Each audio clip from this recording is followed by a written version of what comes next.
tous nos cœurs brûle cette espérance du retour de notre Sauveur. Différents faits divers nous interpellent et nous incitent à la réflexion. Ils annoncent un événement imminent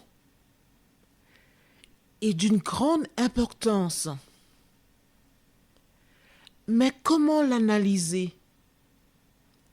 En écoutant Jean-Claude qui, à la lumière de la Bible, t'accompagnera et te permettra d'être prête, d'être prêt pour le retour de Jésus.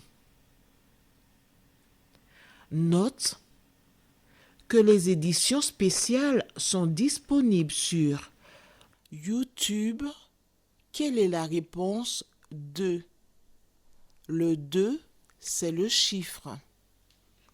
Je te salue fraternellement en Jésus-Christ, le Sauveur du monde. C'est Jean-Claude qui partage avec toi cette nouvelle série qui s'intitule « Découvrir la vérité ». Marco et Jean-Claude sommes très heureux de te retrouver, une fois de plus, car nous sommes mandatés par Dieu avec une mission, celle de te dire que Jésus revient bientôt. Nous avons non pas cette espérance, mais cette assurance qu'il paraîtra dans le ciel afin de récupérer celles et ceux qui ont placé leur espérance en lui. Nous avons vu hier, nous avons trouvé. Aujourd'hui, il pleurait. Juste avant d'aborder ce thème, prions. Notre Seigneur et notre Dieu, nous sommes dans l'expectative, car à travers le récit que nous parcourons, nous voyons que ces gens qui posèrent des actes adoptèrent une solution. De nous aider à être attentifs à ce que nous lisons, que le Saint-Esprit nous aide à ne pas reproduire ces actes. Nous t'avons prié au nom de Jésus et pour ta gloire éternelle. Amen. Rappelle-toi, ils ont pris le vêtement de Joseph. Ils l'ont probablement déchiré parce que pour prouver que c'est un animal qui a dévoré Joseph, il fallait quand même que l'animal déchire le vêtement. Puis après, ils l'ont trempé. La Bible ne donne pas tous les détails. Trempé dans le sang. Et il reste là. Combien de temps reste-t-il dans ce lieu? Nous l'ignorons. Mais il ne va pas tout de suite. Que s'est-il passé? Lisons les versets 33 à 35. Jacob l'a reconnu et dit, « C'est la tunique de mon fils. Une bête féroce l'a dévoré. Joseph a été mis en pièces et il déchira ses vêtements. Il mit un sac sur ses reins et il porta longtemps le deuil de son fils. » Verset 35. Tous ses fils et toutes ses filles vinrent pour le consoler, mais il ne voulut recevoir aucune consolation. Il disait, « C'est en pleurant que je descendrai vers mon fils au séjour des morts. » Et il pleurait son fils.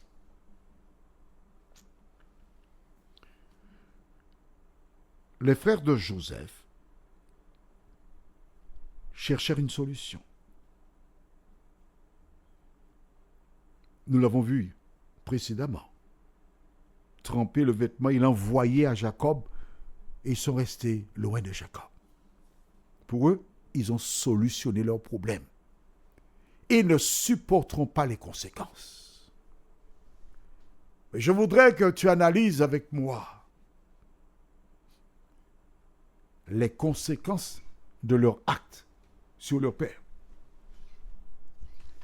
Lorsque Jacob reçoit le colis, il regarde, il observe. ses yeux commencent à être surchargés de larmes qui coulent sur ses joues, ce vieillard. Son cœur se déchire. Il pousse des cris qui semblent arracher ses entrailles, tant sa souffrance est grande. Et à quoi pense-t-il? Dis-moi. Jacob crie, c'est de ma faute, c'est de ma faute. Je n'aurais pas dû envoyer Joseph seul. C'est de ma faute. Je suis coupable. Eh oui. Il se culpabilise. Parce que c'est lui qui a envoyé Joseph. Si je n'avais pas envoyé Joseph, il ne serait pas mort, dévoré par un animal sauvage. C'est de ma faute. J'aurais dû le protéger. Essaie d'imaginer ce vieillard qui aime Rachel et qui crie à Rachel, mon amour. Notre premier fils est mort, c'est de ma faute. Je n'ai pas été là pour le protéger. Je l'ai livré, c'est à cause de moi que l'animal l'a tué. Il est mort à cause de moi. Toi qui m'écoutes, combien de fois tu as fait des coups et plongé des personnes dans des situations comme celle de Jacob? Sais-tu qu'il y a un ange dans le ciel qui note tout ce qui se passe sur terre? Combien de personnes ont souffert, se sont suicidées à cause de mensonges? Peux-tu me dire? Dieu seul connaît le nombre. Alors je m'adresse à toi. Tu as posé des actes. Tu as fait des choses contraires à la norme. Que dois-tu faire maintenant? Dans la Bible, il existe un verset que j'aime énormément. Il se trouve au livre de Proverbes, chapitre 28, le verset 13. La Bible déclare: celui qui cache ses transgressions ne prospère point, mais celui qui les avoue et les délaisse obtient miséricorde. Toi qui m'écoutes là, en ce jour, as-tu posé des actes qui ont causé la perte, la mort, la souffrance? Est-ce ton cas? Je t'invite mentalement à te tenir en présence de Jacob pour entendre cet homme. À partir de ce moment, il y a quelque chose d'important qui a été cassé dans sa vie. Des semaines peut-être plus tard, la Bible déclare que les fils retournèrent à la maison.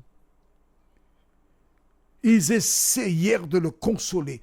Parce que les filles, et c'est dans ce chapitre que nous voyons que Jacob n'avait pas que Dina. Il y avait d'autres filles, puisqu'il est dit ses filles, pluriel. Elles ont tenté de le consoler. Mais rien à faire. Rien à faire. Les frères sont venus, rien à faire. Et je t'assure que ses frères gardèrent jalousement ce secret en regardant les conséquences, la souffrance de leur père. La question que je me pose est la suivante. La nuit, quand il se couchait, comment pouvait-il trouver le sommeil? Mais toi qui m'écoutes aujourd'hui, comment pourras-tu continuer à trouver le sommeil si tu ne te libères pas? Vois-tu, ces émissions n'ont pas pour objectif de te condamner. Dieu a suscité ces émissions afin de t'interpeller. que tu prennes conscience de ta situation et que tu aies le courage de te lever pour la vérité. Car Dieu, sans tenir compte des temps d'ignorance, invite les hommes qui sont sur la surface de la terre à faire une chose, à se repentir. Tout ce que Dieu demande, c'est que tu puisses te repentir. Pourquoi? Pour 2 raisons. Premièrement, parce qu'il a fixé un jour où il jugera le monde. Et là, tout le monde saura. Et en plus, tu seras perdu. Et la deuxième raison, quel est le désir de Dieu?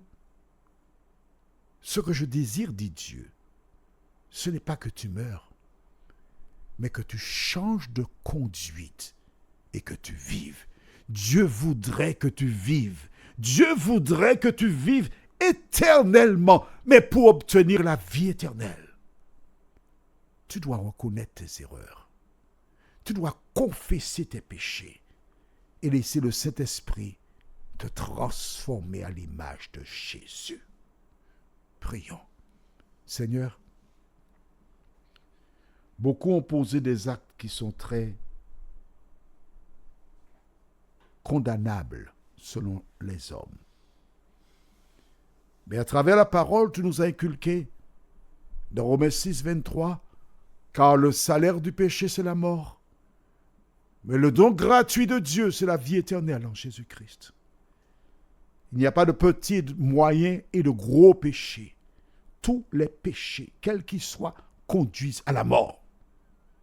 Alors Seigneur, merci d'aider tes enfants qui ont succombé à se relever, à reconnaître leurs péchés, à te confesser leurs fautes, à faire ce qu'ils ont à faire, de telle sorte que tu transfères leur nom du livre de mort au livre de vie, et qu'à ton avènement, ces personnes soient sauvées, nous t'en prions.